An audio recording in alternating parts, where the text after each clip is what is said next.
Donald Trump back on the trail today after a brief break. He's set to speak on veterans issues today in Virginia, and New Jersey Governor Chris Christie will be there with him.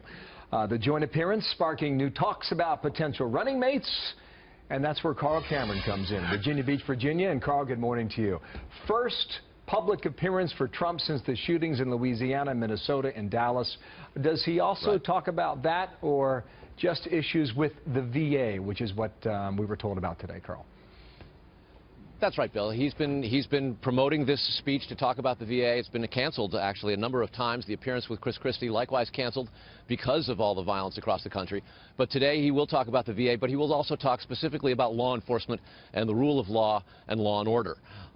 He'll likely call for unity, as he had in a couple of statements and tweets over the course of the weekend, but this will be his first opportunity to actually speak live about it, and there is a pretty huge appetite for it, just as there is an appetite for some real serious reform at the Veterans Administration. And he's going to enunciate basically 10 goals. We're not exactly sure how many specifics there'll be, but he has said these sorts of things during the course of the campaign, and among others, he will say, and I quote, "We are going to ensure every veteran in America has the choice to seek care at the VA or to seek medical care paid for by our government."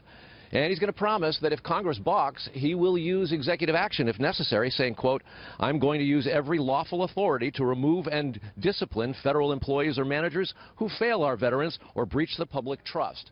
Again, these are concepts that he's outlined over the course of the campaign.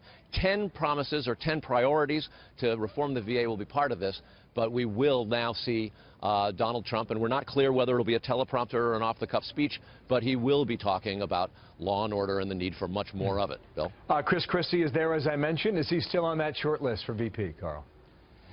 He is, but we're told that Mr. Trump has gotten so fed up with establishment Republicans in general that sort of casts a cloud of disfavor on Chris Christie, because he's a current governor of New Jersey and has been involved in politics for some time. In addition, today there's a lot of talk about the possibility of him picking somebody from the military brass, specifically Lieutenant General Michael Flynn, who's the former head of the director of the Defense Intelligence Agency. He was one of the first people in the military to spot the rise of ISIS early, but he was sidelined by the Obama administration, and for that reason and his conservative accuracy in terms of the threat of ISIL, he is considered one of the people that Trump is now vetting, and very seriously so. But over the course of the weekend, General Flynn was on the Sunday shows, and he described a pro-choice position on abortion, which is in opposition to the platform that this very week will be approved by the RNC in Cleveland in advance of next week's convention, and to an awful lot of pro-life groups. In doing so, General Flynn has essentially disqualified himself from being Trump's running mate, since he has vowed to pick pro-life judges and a pro-life administration. So far, it's a pretty good secret. Carl, thank you. Carl Cameron in Virginia today.